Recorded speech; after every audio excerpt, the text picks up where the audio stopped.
ஹே கதை கேட்க நீங்க வந்துட்டீங்களா? கதை சொல்ல நானும் வந்துட்டேன். நம்ம ஆல்ரெடி பார்த்துட்டு இருக்க கொரியன் டிராமாவோட அடுத்த எபிசோட் தான் பார்க்க போறோம். வீடியோக்குள்ள போறதுக்கு முன்னாடி எப்பயும் சொல்றது தான் இப்பயும் சொல்றேன். எஸ்எஸ் வாய்ஸ் ஓவரை சப்ஸ்கிரைப் பண்ணுங்க. பார்த்ததுக்கு அப்புறம் லைக் பண்ணுங்க. மறக்காம போறதுக்கு முன்னாடி எக்ஸ்பிளனேஷன் எப்படி இருக்குன்னு சொல்லிட்டு கமெண்ட் பண்ணிட்டு போங்க. இந்த எபிசோட எதுல ஸ்டார்ட் பண்றோம் அப்படின்னு பார்த்தா ஹீரோ வந்து கிஸ் பண்றதுக்காக கிட்ட போயிடுறான். ஆனா கடைசி நேரத்துல அவனால கிஸ் பண்ண முடியல. ஹீரோயின் செம்ம கோவமாயிடுறா. உனக்கு எவ்வளோ திமிரு இருந்தா அப்படின்னும் போது தயவு செஞ்சு என்னை மன்னிச்சிடுங்க டாக்டர் ஹோ. எனக்கு வந்துட்டு சில விஷயத்த கன்ஃபார்ம் பண்ணணும்னு எனக்கு தோணுச்சு. என் மனசுல வந்து இந்த விஷயம் இருக்கா இல்லை வெறும் ஷின்ஷிக்கு மனசுல மட்டும்தான் இந்த விஷயம் இருக்கா அப்படின்னு நான் செக் பண்ணணும்னு நினைச்சேன். அதனால தான் நான் இப்படி பண்ணேன்.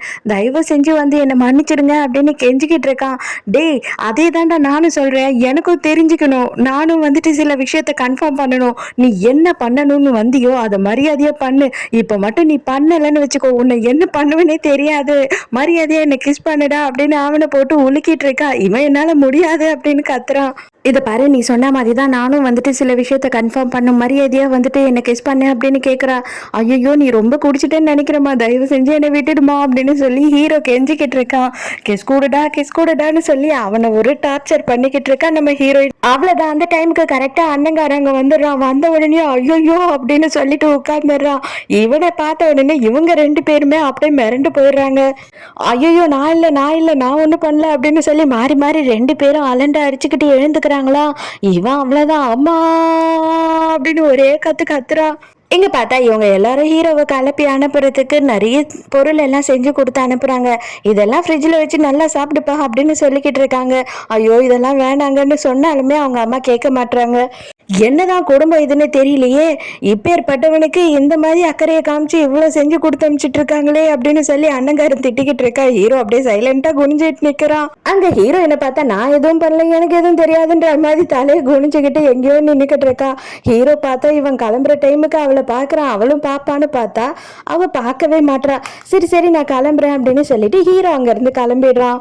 அவ்வளோதான், ஆளுக்கு ஒருத்தரும் வந்துட்டு ஹீரோயினை காரி துப்பாத குறையா திட்டிட்டு போறாங்க. வெக்கமா இல்லை, ஒரு பொம்பளை பிள்ளை மாதிரி எங்கன்னா நடந்துக்கிறியா என்ன நீ அப்படின்னு சொல்லிட்டு கேவலமா திட்டுறாங்க. நான் ஒன்றும் வேணும்னுலாம் அந்த கதவை மூடல, அது தெரியாம மூடிடுச்சு. நீங்க சும்மா எல்லாத்துக்கும் என்னைய திட்டிக்கிட்டு இருக்காதீங்க அப்படின்னு சொல்றா. நாய்கிட்ட போய் பஞ்சாயத்து பண்ணிக்கிட்டு இருக்கா செல்லக்குட்டி. நான் என்ன அவ்வளோ பெரிய தப்பா பண்ணிட்டேன், நீ ஏன் சொல்லு. நான் ஜஸ்ட் வந்து அவனை கிஸ் பண்ணணும்னு ட்ரை பண்ணேன். அதுல எதுனா தப்பு இருக்கா? நான் அது கூட சில கன்ஃபர்மேஷன் பண்றதுக்காக தான் ட்ரை பண்ண தெரியுமா. அதுக்குள்ள இவங்க எல்லாம் என்ன ஏதோ ரேபிஸ்ட ட்ரீட் பண்ற மாதிரி ட்ரீட் பண்றாங்க அப்படின்னு சொல்லி ஒப்பாரி வச்சு அழுதுகிட்டு இருக்கா. நாய்க்குட்டியை கட்டி பிடிச்சி உருண்டுகிட்டு இருக்கா அந்த இடத்துலயே. இங்க ஹீரோ என்ன பண்றான் அப்படின்னு பார்த்தா வீட்டுக்கு போயிட்டு கண்ணாடி முன்னாடி நின்று சிரிச்சுக்கிட்டு இருக்கா. ஹீரோயின் வந்துட்டு இவனை கிஸ் பண்ண ட்ரை பண்ணா இல்லையா, அது எல்லாத்தையும் யோசித்து பார்த்து அதோட மறுநாள் காலையில ஹீரோ எழுந்து பார்த்தா அவனோட வீடே வந்து கந்தர கோலமா இருக்கு. ஐ வில் கில் யூன்னு எழுதியிருக்கான். வீடு பூரா இருக்கிற பொருள் எல்லாத்தையும் தூக்கி போட்டு உடைச்சு வச்சிருக்கான். பயங்கரமா நைட்டு பூரா குடிச்சிருக்கான். இதெல்லாம் பண்ணது வேற யாரும் இல்லை, நம்ம ஷின்ஷிக்கு தான். அது மட்டும் இல்லாம இவனுக்கு ஒரு வீடியோ மெசேஜையும் வச்சிருக்கான். என்ன மெசேஜ்னா, என்னப்பா பாத்தியா, தூங்கி எழுந்து வீடெல்லாம் ரொம்ப நல்லா இருக்கா, நீ தான் பணக்காரனாச்சே, உன்கிட்டதான் நிறைய காசு இருக்கே, அதனால இதுக்கெல்லாம் பெருசா நீ ஃபீல் பண்ண மாட்டேன்னு எனக்கு தெரியும். ஆனா நீ எனக்கு எவ்வளவு பெரிய துரோகத்தை பண்ணிருக்க பத்தியா, எவ்வளவு கேவலமானவன் பாரு. உனக்கு என்ன தைரியம் இருந்தா என்னோட ஆள்கிட்ட நீ வந்து க்ளோஸா இருந்திருப்ப.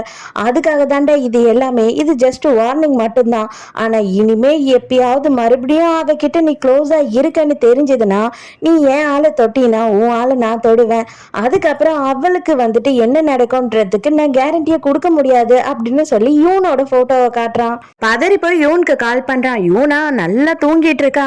அதுக்கு பதில் வந்து நம்ம கேஜோனும் பக்கத்துலயே தான் இருக்கான். அவன் தான் வந்து போனை அட்டென்ட் பண்றான். ஹீரோ அட்டன் பண்ண உடனே என்ன சொல்றான்னா, நீ எப்படி இருக்க, நல்லா இருக்கல, உனக்கு ஒன்றும் இல்லைல்ல அப்படின்னு சொல்லி கேட்குறான். அதுக்கு கீஜன் என்ன கேட்குறான்னா, அடடா காலையில் ஃபோன் பண்ணி இந்த அளவு அக்கறையா விசாரிக்கிற, என்ன ஆச்சு உனக்கு, அவ எப்படி இருந்தா உனக்கு என்ன, என்னதான் உனக்கு பிரச்சனை காலையிலேயே அப்படின்னு சொல்லிட்டு அவன் கேட்டுக்கிட்டு இருக்கான். அதுக்கு உடனே ஹீரோ என்ன கேட்குறான்னா, நீ நைட்டு பூரா அவ கூட தான் இருந்தியா அப்படின்னு சொல்லி கேட்குறான். ஓ, அதுதான் உன் பிரச்சனையா அப்படின்னு கீஜன் கேட்குறான். இல்லடா ஜஸ்ட் சொல்லு அப்படின்னு கேட்கும் போது, ஆமா நான் அவ கூட தான் இருந்தா, அவ நல்லா இருக்கா அப்படின்னு சொல்றான். சரி தயவு செஞ்சு நீ அவ கூடியே இரு, அவளுக்கு ஏதாவது ஆபத்துனா அவளை பாத்துக்கோ அப்படின்னு சொல்றான். யூன் அப்பதான் எழுந்து யாரு போன் பண்ணா என்ன ஆச்சு அப்படின்னு கேட்கும் போது, உன்னோட பழைய காதலன் தான், நைட்டு பூரா நீ யார் கூட இருந்த, நீ பத்திரமா இருக்கியா, உனக்கு ஒன்றும் ஆகலையா அப்படின்னு சொல்லி ரொம்ப அக்கறையா காலங்காத்தாலே விசாரிக்கிறான் அப்படின்னு சொல்றான். அதுக்கு இவளுக்கு அப்படியே மூஞ்சே மாறிடுது. உண்மையாவா சொல்ற அப்படின்னு சொல்லி கேட்குறா. ஆமா ஆமா, அவன் தான் ஃபோன் பண்ண, சாடுவின் தான் ஃபோன் பண்ணான் அப்படின்னு சொல்றான். உடனே மறுபடியும் இன்னொரு வீடியோ ப்ளே ஆகுது. 10 நிமிஷத்துல கன்ஃபார்மா நீ வந்து எல்லாருக்கும் ஃபோன் பண்ணி அவ சேஃபா இருக்காளா, எப்படி இருக்கா, எங்க இருக்கா, என்ன ஏதுன்னு சொல்லிட்டு உடனே கண்டுபிடிச்சிட்டு இருப்பியே. இப்ப புரியுதா உனக்கு எவ்வளவு வலிக்குதுன்னு? அதே மாதிரி தான் எனக்கும் இருக்கும். நீ வந்துட்டு என் ஆள் பக்கத்துல போனீன்னா இனிமே வந்து கண்டிப்பா அவ பக்கத்துல நீ போகவே கூடாது. அவளை நீ வந்து எந்த விதத்திலயும் தொல்லை பண்ணவே கூடாது அப்படின்னு சொல்லிட்டு நம்ம ஹீரோயினை பத்தி தான் இவன் சொல்லிக்கிட்டு இருக்கான். ஹீரோக்கு வந்து என்ன கோவம் வருது அப்படின்னா, அவன் எதுக்காக அந்த பொண்ணு மேல அவ்வளவு இன்ட்ரெஸ்டடா இருக்கான் அப்படின்றது தான் ஹீரோக்கு புரியல. இவன் காண்டாயி அந்த ஸ்கிரீன் எல்லாம் கிழிச்சு போடுறான். அப்பதான் மேனேஜர் ஹான் அந்த இடத்துக்கு வராரு. அப்பதான் ஹீரோ வந்து ஒரு முடிவுக்கு வரான். இனிமே இவன் கிட்ட சாதாரணமா ஆடக்கூடாது, இனிமே மங்காத்தா தான் ஆடணும் இவன் கிட்ட அப்படின்னு சொல்லி அதே டைமுக்கு நம்ம ஹீரோயினை காட்டுறாங்க. ஹீரோயினுக்கு வந்து ஐயோ இனிமே அவன் மூஞ்சில எப்படி முழிப்போம், கண்டிப்பா சத்தியமா அவனை இனிமே பார்க்கவே கூடாது, ரொம்ப கேவலமா நம்ம நடந்துக்கிட்டோம் அப்படின்னு சொல்லி அவளுக்கு மான மரியாதை எல்லாம் போயிடுச்சுன்னு ஃபீல் பண்ணிக்கிட்டு இருக்கா. அப்பதான் டாக்டர் பார்க் வந்து ஃபோன் பண்றாரு. என்ன லீவ் கொடுத்துட்டாங்கன்னு சொல்லிட்டு நல்லா குடிச்சிட்டு கூத்தடிச்சிட்டு இருக்கியா, மரியாதையா சீக்கிரமா கிளம்பி வா, அது உடனே மின்னல் வேகத்துல வரணும் புரியுதா அப்படின்னு திட்டுறாரு. அங்க போனாதான் தெரியுது 3 மாசத்துக்கு வந்துட்டு ஒரு பெரிய விவிஐபியோட பர்சனல் டாக்டரா இவளை இருக்க சொல்லி இவர் அக்ரிமெண்ட் போட்டிருக்காரு. அதுக்குதான் இவள்கிட்ட சைன் வாங்கணுன்றதுக்காக வர சொல்லியிருக்காரு. அதுல பார்த்தாதான் ஷென்ஷேக்கேன்னு போட்டிருக்கா. ஐயோ இந்த ஆள் கிட்ட எல்லாம் என்னால போய் வேலை செய்ய முடியாது, தயவு செஞ்சு புரிஞ்சுக்கோங்க, என்னை மாடி மேல இருந்து கூட குதிச்சு செத்துற சொல்லுங்க, நான் செத்துறேன் டாக்டர், தயவு செஞ்சு இந்த ஆள் கிட்ட மட்டும் என்ன வேலை செய்ய சொல்லாதீங்க அப்படின்னு சொல்லி கதறா. அப்பனா எனக்கு ஒன்றும் தெரியாது, நீ நேர்ல போய் பார்த்து அவர்கிட்டயே அதை சொல்லிடு அப்படின்னு சொல்றாரு. அங்க போனா வாசல்லயே அந்த சிவப்பு கலர் காரு நிக்குது. கண்ணு முன்ன வந்து போகுமா இல்லையா, மரண பீதியை காமிச்சானே அன்னைக்குதான். ஐயோ இவனை மறுபடியும் நான் போய் மீட் பண்ணணுமா அப்படின்னு சொல்லி பயந்துகிட்டே உள்ள போறா. அங்க உள்ள போன பிறகுதான் இவளுக்கு தெரியுது ஃபுல்லா எல்லா பொருளும் தூக்கி போட்டு உடைச்சிருக்கு, பந்தாடி இருக்கு வீடு அப்படின்னு சொல்லிட்டு. உனக்கு என்னப்பா, நீ வந்து சம்பாதிக்கவா போற, யாரோ சம்பாதிக்க போறாங்க, அதனால தானே நீ இப்படி எல்லாம் பண்ணிக்கிட்டு இருக்க. சரி சரி, இப்ப எதுக்காக என்ன வர சொன்னேன்னு ஃபர்ஸ்ட் சொல்லு. இப்ப என்ன, நான் வந்து உனக்கு வேலை செஞ்சு அந்த சாடுவினை வந்து தூங்க வைக்கணும், அதுக்கு தானே வர சொன்னேன், அது என்னால முடியாது அப்படின்னு சொல்றா. அப்பதான் ஹீரோ சொல்றான், அப்பனா நீ வந்துட்டு என்கிட்ட இந்த விஷயத்த மறைச்சிட்ட, அவன் கேட்டானான்னு நான் கேட்டதுக்கு இல்லவே இல்லைன்னு சொன்னேன் அப்படின்னு சொல்லி கேட்குறான். ஐயோ டூயன் நீங்களா, இது பாருங்க நான் உங்ககிட்ட சொல்லலாம் தான் நினைச்சேன் நேத்தே, ஆனா ஃபுல்லா குடிச்சிட்டேனா மட்டை ஆயிட்டேன், அதனால தான் என்னால சொல்ல முடியல அப்படின்னு சொல்றா.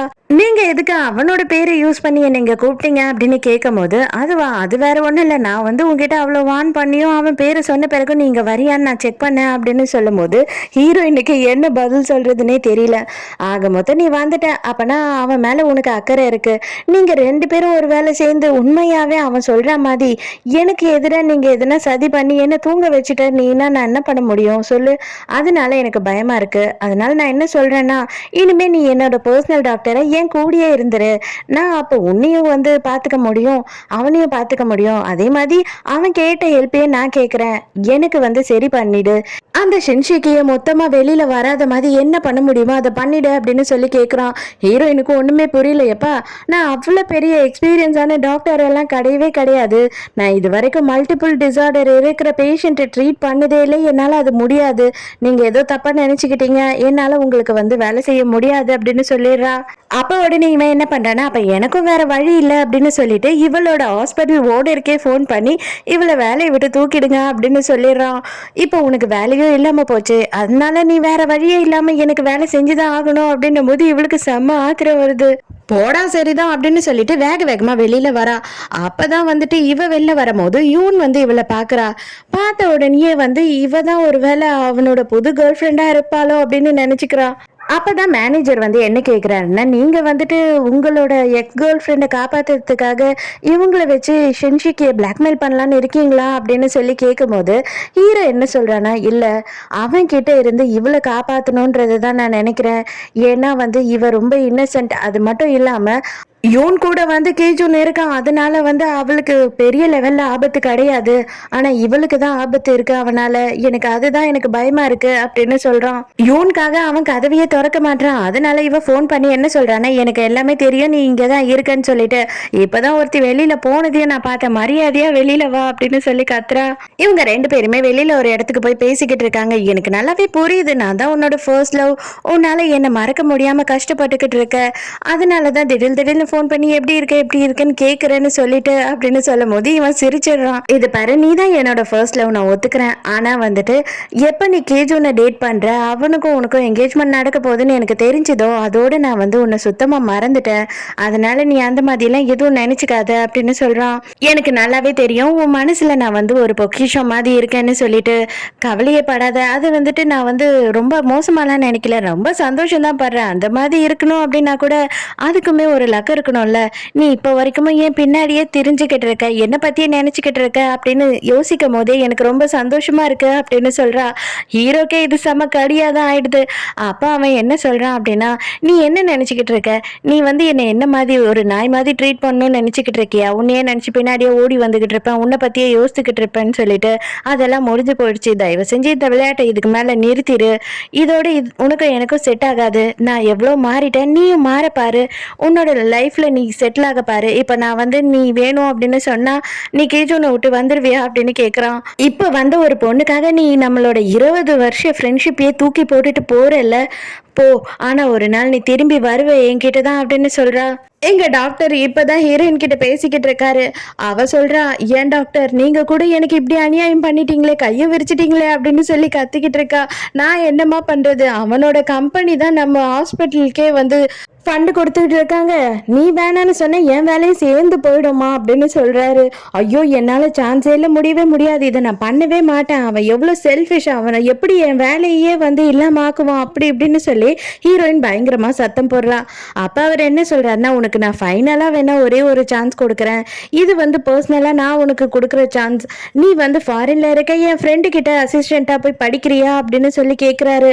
இதை பறிச்சா மட்டும் டேஞ்சர்ல இல்லை, நீயுமே தான் டேஞ்சர்ல இருக்க, அதனால உங்க 2 பேரையுமே காப்பாத்திக்கிட்டு ஆகணும், நீ எதா இருந்தாலும் சீக்கிரமே வந்து யோசிச்சுட்டு எனக்கு சொல்லு அப்படின்னு சொல்லிடுறாரு. ஆனா வந்துட்டு நீ ஒண்ணு மட்டும் நல்லா ஞாபகம் வச்சுக்கோமா, அவன் மோசமானவன் கிடையாது. டோயன் வந்து ரொம்ப பாவம், அவன் ரொம்ப லோன்லியா இருக்கான். அவன் வந்துட்டு ஷின்ஷிக்கு பண்ற எல்லா பிரச்சனைக்கும் அவன் ரெஸ்பான்சிபிலிட்டி எடுத்துக்கிறான். அவன் அது எல்லாத்தையும் எப்படி சரி பண்ணணும் அப்படின்னு நினைக்கிறான். அதனால அவன் மேல நீ ரொம்ப கோவப்படாத. இப்ப அவன் இந்த மாதிரி பண்றதுக்கும் கண்டிப்பா எதனா ஒரு காரணம் இருக்கும் அப்படின்னு சொல்றாரு. இப்போதான் வந்து கீஜுனோட அப்பாவையும் அம்மாவையும் காட்டுறாங்க. ஆல்ரெடி அவங்க பேசியிருப்பாங்க இல்லையா, அதாவது ஹீரோவோட அப்பாவுக்கு ஃபர்ஸ்ட் ஒய்ஃபுக்கு ஒரு பொன் குழந்தை இருந்தது அப்படின்னு ஒரு ரூமர் இருக்குன்னு சொல்லி, அப்போ இவங்க என்ன கேட்குறாங்கன்னா, ஒருவேளை அது பையனாக இருந்து அது எங்கேயோ உயிரோடு இருந்தது, அது உண்மையாக இருந்தால் என்ன ஆகும், அப்படின்னா வந்து இந்த மொத்த கம்பெனிக்குமே வந்து அவங்க தான் வந்து சொந்தக்காரங்களா ஆயிடுவாங்க இல்லையா, அப்போ நம்ம கீஜுனுக்குமே அது பிரச்சனை தானே அப்படின்னு சொல்லி இவங்க சொல்லிக்கிட்டு இருக்காங்க. அப்போ கீஜுனோட அப்பா என்ன சொல்கிறாருன்னா, அந்த மாதிரி ஒரு சிச்சுவேஷன் வந்ததுன்னா கண்டிப்பா ஃபர்ஸ்ட் நம்ம தேடி கண்டுபிடிக்க வேண்டியது அந்த குழந்தைய தான் அப்படின்னு சொல்றாரு. மறுநாள் ஹீரோயின் வந்து அவங்க வீட்டுல இதை பத்தி எக்ஸ்பிளைன் பண்றா. என்னன்னு சொல்றான்னா, எனக்கு 2 ஆஃபர் வந்திருக்கு, ஒன்னு வந்து பெரிய பணக்காரனுக்கு வந்துட்டு பர்சனல் டாக்டரா இருக்கணும், இன்னொன்னு வந்து ஃபாரின்ல என்னோட ப்ரொஃபஸரோட ஃப்ரெண்டு கிட்ட போய் அசிஸ்டண்டா இருந்து கத்துக்கணும், இது 2த்துல என்ன பண்ணட்டும் அப்படின்னு சொல்லி கேட்கும் போது எல்லாருமே என்ன சொல்றாங்கன்னா, நீ என்ன டிசைட் பண்ணாலும் எங்களுக்கு ஓகே தாமா, பிரச்சனை கிடையாது, நீ எது டிசைட் பண்ணினாலும் அது கரெக்டா இருக்கும் அப்படின்னு நாங்க நம்புறோம் அப்படின்னு சொல்லிடுறாங்க. அதுக்கப்புறம் அம்மா தனியாக வந்து என்ன சொல்கிறாங்கன்னா, அந்த பணக்காரர்கிட்டே நீ ஏன் வேலை செய்யக்கூடாது, ஏன் அப்படின்னா உனக்கு வேலை ரொம்ப கம்மியாக இருக்கும், உனக்கு ரொம்ப டென்ஷன் இருக்காது, நீ வந்து கொஞ்சோண்டு வேலை பார்த்துட்டு நிறைய சம்பாதிச்சிடலாம் அப்படின்னு சொல்கிறாங்க. அதுக்கப்புறம் அவங்க அப்பா கூப்பிட்டு என்ன சொல்கிறாருன்னா, தங்கம் நீயே முடிவிடுறா, ஆனால் பணக்காரனுக்கு நீ வந்து பர்சனல் டாக்டராக இருந்தேன்னு வச்சுக்கோ, ஏன் அவனுக்கு நீயும் இன்னொரு ஒரு வேலைக்காரி மாதிரி தான் ட்ரீட் பண்ணுவான், உனக்கு மதிப்பே கொடுக்க மாட்டான், அதனால முடிஞ்ச அளவுக்கு நீ ஃபாரினுக்கு போய் படிக்கிறதுக்கே டிசைட் பண்ற மாதிரி இருந்தீங்கன்னா எனக்கு ரொம்ப சந்தோஷமா இருக்கும் அப்படின்னு சொல்றாரு. ஆக மொத்தம் யாரும் என்னோட டெசிஷனை எடுக்க விடல, அதுதானே அப்படின்னு மனசுக்குள்ள நினைச்சுக்கிறா. அதுக்கப்புறம் அண்ணாவும் தங்கச்சும் அப்படியே வாக்கிங் போயிட்டு இருக்காங்க. அப்ப வந்து அண்ணங்காரன் என்ன சொல்றான்னா, நீயே டிசைட் பண்ணு, நான் வந்துட்டு எதுவும் சொல்ல விரும்பல, ஆனா ஒரே ஒரு விஷயம், 2த்துலயும் எது நல்லது எது கெட்டது அப்படின்னு பார்த்துட்டு அதுக்கப்புறம் டிசைட் பண்ணு. அந்த பணக்காரனுக்கு வந்து தேவை வந்து ஒரு டாக்டர் கிடையாது, அவனுக்கு தேவை ஒரு ஃப்ரெண்டு. என்னதான் நீ சைக்காட்ரிஸ்டா இருந்தாலுமே கூட இந்த மாதிரி மனநல பிரச்சனை இருக்கிறவங்களுக்கெல்லாம் வந்து ஒரு விஷயம் தேவை அப்படின்னா அது நல்ல ஒரு ஃப்ரெண்டு தேவை, நல்ல ஒரு கம்பேனியன்ஷிப் தேவை. அவங்க கிட்ட தான் அவங்க பேசி எல்லாத்தையுமே சரி பண்ணிக்கவே முடியும் ஃபர்ஸ்ட்டு. அந்த மாதிரி ஒரு ஃப்ரெண்டா இருக்கணும் நீ அப்படின்னு நினைச்சிருக்கலாம். அது வந்து நீ ஹெல்ப்பாவும் யோசிக்கலாம். ஆனா இப்பவும் நான் அத பண்ணேன்னு உன்னை கம்பல் பண்ணல. உன்னோட டிசிஷன் தான் அப்படின்னு சொல்றான். ஹீரோயின் மைண்ட் வாய்ஸ்ல இதுக்கு பருத்தி மூட்டை குடோன்லயே இருந்திருக்கலாம் அப்படின்ற மாதிரி நினைச்சுக்கிறா. ஆனா ஒன்னே ஒண்ணு சொல்றேன், இதை மனசுல வச்சுக்கோ. நீ வந்துட்டு ஏதாவது தப்பாவே டிசைட் பண்ணிட்ட, உன்னோட பாதை தப்பா போயிடுச்சுனாலும் கவலைப்படாத. அன்னைக்கு உனக்கு கை கொடுத்து கூட்டிட்டு வரதுக்கு என்னைக்குமே நான் இருப்பேன். அது இந்த நாள் இல்ல, எந்த நாள் வரைக்குமோ நம்மளோட சாவு வரைக்குமும் நான் இருப்பேன் உன் கூட அப்படின்னு சொல்றான். அதே நேரத்துக்கு ஹீரோவோட ஆபீஸ்ல மீட்டிங் நடந்துட்டு இருக்கு. கேஜூன் வந்து என்ன சொல்றான்னா, இந்த ஒமேகான்ட்டு ஒரு ரைட்டர் இருக்காரு இல்லையா, அவர்கிட்ட ஒரு கான்ட்ராக்ட் சைன் பண்ணணும், சீக்கிரமா அவரை கண்டுபிடிங்க அப்படின்னு சொல்லி மீட்டிங்ல பேசிக்கிட்டு இருக்கான். ஹீரோக்கு வந்து ஒரு பெரிய சைனா ப்ராஜெக்டை தான் கொடுத்துருப்பாங்க. ஆனா இவன் என்ன சொல்றானா, அந்த சைனா ப்ராஜெக்டை நான் பாத்துக்கிறேன், அது வந்துட்டு கொடுக்குற அளவுக்கு இன்னும் நீ தெளிவா இருக்கியா இல்லையா அப்படின்னு எனக்கு சந்தேகமா இருக்கு. அதனால நீ வந்து என்ன பண்றேன்னா, இந்த ஒமேகாவை தேடி எப்படி கண்டுபிடிக்கிறதுன்னு பாரு. அவனோட ஐடென்டிட்டியை அவன் வெளியிலேயே சொல்லிக்க மாட்டான். அதனால அந்த வேலையை மட்டும் நீ பார்த்தீங்கன்னா போதும், நீ புடுங்கிறது எல்லாமே தேவையில்லாத ஆணிதான் அப்படின்ற மாதிரி ஹீரோவை ரொம்ப அசிங்கப்படுத்துறான். அதுக்கப்புறமா வெளியில வந்து என்ன சொல்றான்னா, இது தேட்டர் இல்லப்பா, ஜாலியா வந்துட்டு நம்ம தோல்ல கை போட்டுக்கிட்டு படம் பார்த்துக்கிட்டு இருக்கிறதுக்கு, இது ஆஃபீஸ். இங்க ஆஃபீஸ்னு வந்தா இந்த மாதிரியான போட்டியெல்லாம் இருக்கும். நீ கரெக்டா உன்னோட வேலையை பார்த்தீங்கன்னா எனக்கு ஒரு பிரச்சனையும் இல்லை, நான் உன்னை ஒண்ணுமே சொல்ல போறது இல்லைல்ல. அதனால நீ வந்து உன்னோட வேலையை ஒழுங்கா பாரு. அதுக்கப்புறம் சொல்ல மறந்துட்டேன், அந்த ஒமேகாவை தேடி கண்டுபிடிச்சதுக்கு அப்புறமா நம்ம என்ன பண்ண போறோம் அப்படின்னா, ஒரு படம் வந்து ஷூட் பண்ண போறோம். அது வேற எந்த ஹாஸ்பிட்டலும் இல்லை, டாக்டர் ஹோ வேலை செய்யறாங்க இல்லையா, அங்க கூட வந்துட்டு ஃபாரின்ல இருந்து 4 வருஷத்துக்கு முன்னாடி வந்த ஒரு டாக்டருமே இருக்காராமே, அவங்களெல்லாம் வச்சுதான் வந்து டாக்குமெண்ட்ரி ஃபிலிம் எடுக்க போறோம் அப்படின்னு சொல்லி வேணும்னே ஹீரோவை வெறுப்பேத்திக்கிட்டு இருக்கான்.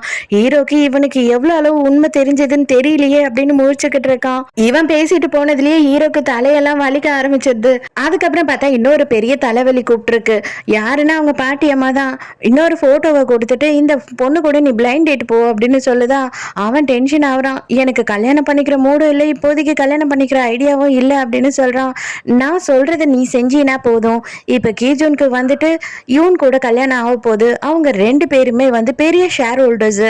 நம்மளோட எதிராளிங்க கிட்ட அதிகப்படியான ஷேர் இருக்கிறது எப்பவுமே நம்ம முதுகுக்கு பின்னாடி கத்தி இருக்க மாதிரி தான். நான் சொல்றதை நீ செஞ்சுதான் ஆகணும் அப்படின்னு சொல்லிட்டு இவங்க பயங்கரமா இவன் கிட்ட திட்டிக்கிட்டு இருக்காங்க. இவனா இன்னும் ஒரு 3 மாசம் தான் இங்க இருப்பேன், அதுக்கப்புறம் யூஎஸ்க்கு போயிடுவேன்னு சொல்றான். ஏன் அங்க உனக்கு என்ன வேலை இருக்கு அப்படின்னு கேக்குறாங்க இவங்க.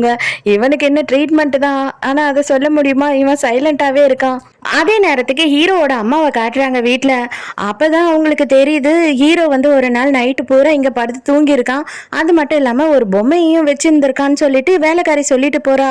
அப்போ அவங்க வந்து அந்த இடத்துல பார்த்தா ஐயம் நானான்னு சொல்லி எழுதியிருந்தது இல்லையா, அதை பார்த்து அவங்க ரொம்ப டென்ஷன் ஆயிடுறாங்க. ஐயோ என் பிள்ளைக்கு இந்த ஞாபகம் வரக்கூடாது, அந்த பொண்ணோட ஞாபகமே வரக்கூடாது கடவுளே அப்படின்னு சொல்லிட்டு அது எல்லாத்தையும் கஷ்டப்பட்டு அவங்க அழைச்சிக்கிட்டு இருக்காங்க. மறுபடியும் ஆபீஸ்ல காட்டுறாங்க, ஹீரோ செம தலைவலியில அவஸ்தப்பட்டு இருக்கான்.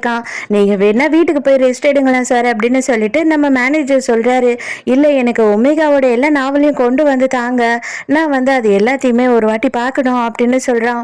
ஆபீஸ்லயே அவன் சும்மா அப்படி படுத்து ரெஸ்ட் எடுத்துக்கிட்டு இருக்கான். அப்ப அவனுக்கு கனவு வருது. அதாவது இவன் சின்ன பிள்ளையா இருக்கும் போது இவனை யாரோ அடிக்க வர மாதிரியும், அது மட்டும் இல்லாம அவன் கூட இன்னொரு பொண்ணு இருக்க மாதிரியும் அப்படி கனவு வருது.